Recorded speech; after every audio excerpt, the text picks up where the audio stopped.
Hello, my name is Rodel Parole and I have learned about sampling distribution. We have three types of sampling distribution.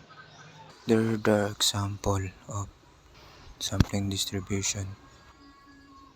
There are three standard types of sampling distribution in statistics.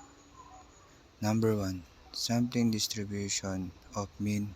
The most common type of sampling distribution is the mean.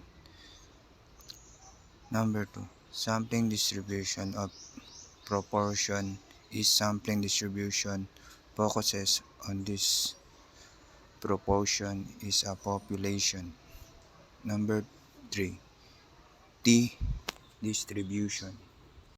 And those are just the example of sampling distribution. Thank you.